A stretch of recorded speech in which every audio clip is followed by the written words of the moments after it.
దేవునికి మహిమ ఘనత ప్రభావములు కలుగునుగాక. అందరూ కూడా సంతోషంగా ఆనందంగా మరి నూతన సంవత్సర వేడుకలకు సిద్ధపడుతూ ఉన్నారని నమ్ముతున్నాను. ఎందుకంటే క్రిస్మస్ సంబరాలతో క్రిస్మస్ అంతా కూడా దేవుని నామానికి మహిమకరంగా మరి మీకు దీవెనకరంగా మరుచుకున్నారని భావిస్తూ ఉన్నాను. మరి హోలీవే సంఘము క్రిస్మస్ ఆరాధనలు, కేరళస్ అనేకమైనటువంటి కార్యక్రమాలను చేపట్టి ఆత్మీయంగా విశ్వాసం బలపరుస్తూ వస్తోంది.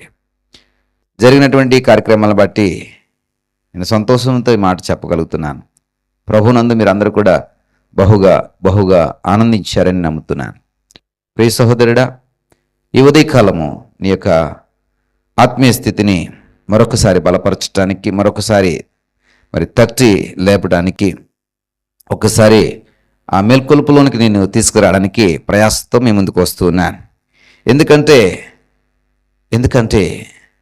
ప్రయాసతో ఈ మేల్కొలుపులోనికి తట్టి తీసుకురావాలని ఎందుకు ఆరాటపడుతున్నానంటే, ప్రియ సహోదరుడా, ఏ ఒక్క రోజు మంది కాదు, ఏ ఒక్క నిమిషము మంది కాదు, ఏ ఒక్క క్షణము కూడా మంది కాదు. మనం అనుకోవచ్చు, నేను చాలా భక్తిగా బ్రతికాను కదా, నిన్న ప్రార్థన చేశాను కదా, ఈరోజు ప్రార్థన చేయకపోయినా పర్వాలేదులే, ఈరోజు మేల్కొని ప్రభుని అడగకపోయినా పర్వాలేదులే, ఈరోజు కొంచెం ఆలస్యంగా లేచినా పర్వాలేదులే. ఇలాంటి భావన మనలో చాలామంది కనబడుతూ ఉంటుంది. అలసిపోయాం కదా, ప్రభువుకు తెలుసులే మనం అలసిపోయామనే సంగతి. ప్రియ సహోదరుడా, మనం చాలా నిద్రలేనటువంటి రాత్రిలో ఉన్నాం కదా, ప్రభువుకు తెలుసులే అని అనుకుంటుంటాం.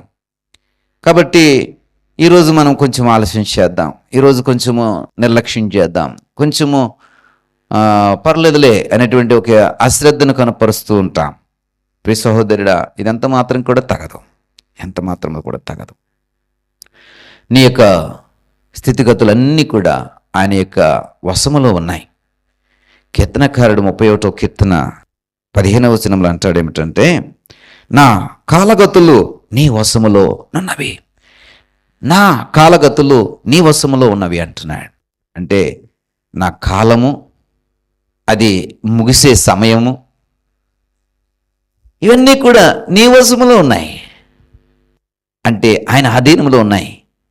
ఆయన ఇస్తే మనం పొందుకుంటున్నాం, ఆయన ఇస్తే మనం అనుభవిస్తున్నాం. ప్రియ సహోదరుడా, ఈ కాలమును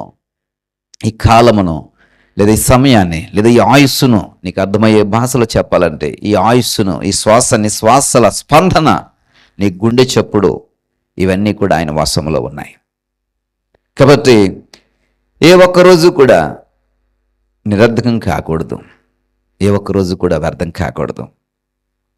అందుకని మరొక పర్యాయము నేను తట్టి లేపి ఈ మేల్కొలుపులోనికి తీసుకురావడానికి ప్రయాసపడుతున్నాను. మరి చాలామంది ఆలస్యంగా పడుకోవడం వల్ల, లేకపోతే ఈ సమయాన్ని ఎక్కువగా వ్యర్థమైన వాటికి ఉపయోగించడం వలన, ఫోన్లకో లేదా టీవీలు చూడడానికో, లేకపోతే మరి ఈ బ్యాచ్ ఉంటుంది పని, ఈ బ్యాచ్ ఏంటంటే ఏమి పనికిరావు, వీరు మాట్లాడుకుంటారు, గంటలు మాట్లాడుకుంటుంటారు, కానీ ఒక్క మాట కూడా జీవితానికి ఉపయోగపడదు. పైగా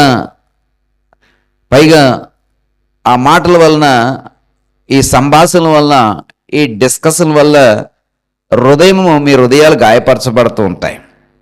ఎక్కడో లేనటువంటివన్నీ కూడా తవ్వి ఈ డిస్కషన్లో పెడతా ఉంటారు. దానివలన మీ హృదయాలు గాయపరచబడుతుంటాయి, మనసు చివిక్కుమంటూ ఉంటుంది. ఈ విధంగా ప్రియ సహోదరుడా, అలాంటి వ్యర్థమైనటువంటి సంభాషణలు విడిచిపెట్టి దేవునికి సంబంధించినటువంటి సంభాషణలు, దేవునికి సంబంధించినటువంటి మాటలు, ఆత్మీయ స్థితి గురించినటువంటి సంభాషణలు, ప్రార్థన గురించినటువంటి మరి ఆ యొక్క సంభాషణలు మీ యొక్క నిత్య జీవితంలో భాగమైపోవాలి.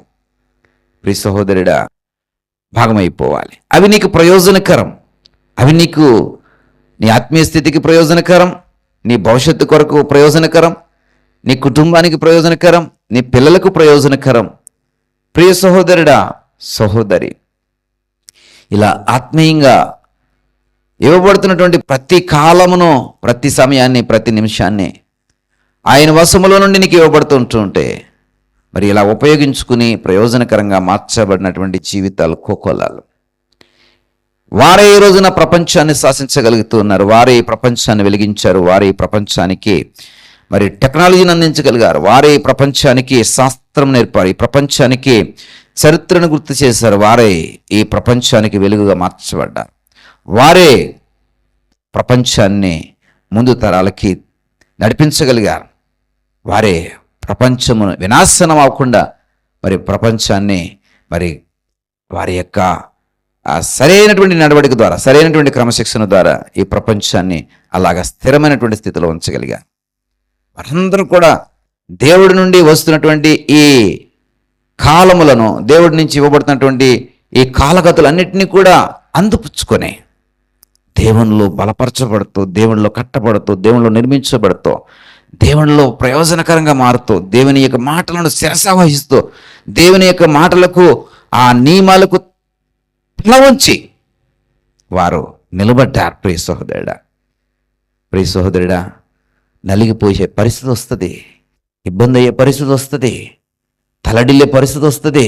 ఆయనను దేవుని యొక్క నియమానికి, దేవుడు అనుగ్రహిస్తున్నటువంటి ప్రతి నిమిషాన్ని సద్వినియోగపరుచుకోవాలని ఆరాటపడి పరిగెట్టి పరిగెట్టి పరిగెట్టి ఆ గురి అద్దకు చేరినటువంటి యోధులు ఎంతోమంది ఉన్నారు.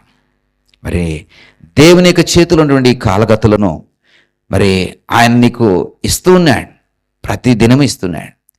నీకు శ్వాస నిశ్వాసల చప్పుడు ఒక్కసారి చూడు, స్పర్శించు. ఆ చప్పుడు నీతో చెప్తుంది, ఆ శ్వాస నిశ్వాసల చప్పుడు నీతో చెప్తుంది ఏమిటంటే ఈ శ్వాస ఆయన ద్వారా ఇవ్వబడింది, ఆయన కృప అని చెప్తుంది. నీ గుండె మీద చేయి వేసి నీ గుండె చప్పుడుని అడుగు. ఈ గుండె చప్పుడు ఆయన ఇస్తే నువ్వు పొందుకుంటున్నావు. ప్రియ సహోదరుడా, సహోదరి, ఆయన కృప లేకుండా ఏదీ ఉండదు. ఆయన నీ కాలగతులన్నింటినీ కూడా ఆయన వశంలో ఉన్నాయి. కాబట్టి ఆయన నుండి నువ్వు దీర్ఘాయుస్సులో ఉండాలి. ఆయన నుండి నువ్వు అనేక దినములు దీవెనకరంగా పొందుకోవాలి. ఆయన నుండి నీ రోజులన్నీ కూడా సంతోషకరంగా నువ్వు అనుభవించాలి. ప్రియ సహోదరుడా, మరి ఆ విధంగా ఉండాలంటే నీ యొక్క ప్రయాస ఎలాగ ప్రారంభిస్తున్నావు, ఎలా ముగిస్తున్నావు, నీ రోజుని ఎలా ప్రారంభిస్తున్నావు, నీ రోజుని ఎలా ముగిస్తున్నావు, నీ యొక్క ప్రార్థన జీవితాన్ని ఎలా ప్రారంభిస్తున్నావు, ప్రార్థన జీవితాన్ని ఒక రోజులో ఎలాగా నువ్వు దాన్ని కొనసాగిస్తున్నావు, నీ ఆత్మీయ స్థితిని ఏ విధంగా భద్రపరుచుకుంటున్నావు, దాన్ని నువ్వు వెళ్ళే ప్రతి చోట వెలుగు పంచేటటువంటి ఆత్మీయ జీవితంగా నువ్వు తీర్చిదిద్దుకోగలుగుతున్నావా లేదా? ఇవన్నీ కూడా ఒకసారి ప్రశాంతంగా కూర్చొని ఒక్క 5 నిమిషాలు నీ గురించి నీవు ఆలోచన చేయి. నీ గురించి నీవు ఆలోచన చేసే సమయం ఏదైనా ఉంది అంటే దేవునిలో గడిపే ఆ సమయమే నీ గురించి నువ్వు ఆలోచిస్తున్నావు. నీ గురించి ఆలోచించే ఆ విలువైన శ్రేష్టమైనటువంటి గడియలు ఏమైనా ఉన్నాయంటే అది క్రీస్తులో నువ్వు గడిపే ప్రతి నిమిషము, ప్రతి సెకను కూడా. కాబట్టి ప్రియ సహోదరుడా, ఆశతో చెప్తున్న ఈ మాట, ఆయన నుండి నీ ప్రతి నిమిషము ప్రయోజనకరంగా పొందుకోవడానికి మరి ప్రయాసన కలిగి ఉండు. నీ ప్రార్థనా జీవితాన్ని ఉదయముననే తట్టిలేపు, వేకువననే తట్టిలేపు. క్రీస్తుని నీ జీవితానికి ప్రతి నిమిషము పరిచయం చేస్తూ ఉండు. దేవుడు అద్భుతంగా అద్భుతంగా నీ జీవితాన్ని నిర్మిస్తాడు. చిన్న ప్రార్థన నీ కొరకు చేయాలని ఆశపడుతున్నాను. దయగల తండ్రి, కృపగలిగిన దేవా, మా కాలగతులు మీ వశములో ఉన్నాయ్యా. మేము మీరు ఇస్తుంటే పొందుకుంటున్నామయ్యా. మీరు ఇవ్వకుండా మాకు ఏది కూడా ఇవ్వబడతావు. ఒక పగలు, ఒక రాత్రి, ఒక ఉదయం, ఒక సాయంత్రము, ఈ విధంగా ఇవన్నీ కూడా ఒక క్రమములో, క్రమశిక్షణలో, ఒక నియమంలో మాకు ఇవ్వబడుతున్నాయ్యా. వాటిని మేము పొందుకోవాలని, అనేక దినములు మేము చూడాలని ఆశ అయితే ఉంటుంది నాయన. అవి ఎలాగే ఇవ్వబడతాయి? నీ నుండి మాకు ఇవ్వబడుతుంటాయి. కాబట్టి మీ యొక్క చేతుల్లో నుండి మా ఆత్మీయ నడవడికని బట్టి వాటిని పొందుకోవడానికి ఈరోజు మీరు మాతో మాట్లాడారు. సహాయం దయచేయండి. ప్రతిదినము, ప్రతిరోజు, ప్రతి కాలమును సద్వినియోగపరచుకోవడానికి సహాయం దయచేయండి. ఈ మాటలు వింటున్న ప్రతి ఒక్కరి జీవితాల్లో ఆశ్చర్యకరమైన అద్భుతమైన కార్యాలు చేయండి.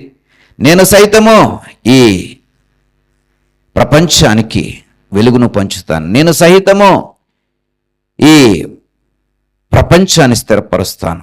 నేను సహితము మరి నా నుండి ఒక గొప్ప సాక్ష్యాన్ని లోకానికి అందిస్తాను. నేను సహితము రేపటి తరాన్ని దీవెనకరంగా మారుస్తానని ఎవరైతే తీర్మానం చేసుకుంటున్నారో వారి జీవితంలో ఈరోజే ఇప్పుడే ఒక అద్భుతమైన కార్యం చేయండి, మేల్కొల్పండి. ఆ ధన్యతలో వారిని నిలబెట్టండి. మహిమ ఘనత ప్రభావం మీరే పొందుకుని మన యేసు వారి నామమును బట్టి ప్రార్థించి వేడుకుంటున్నాం పరమ తండ్రి. ఆమేన్.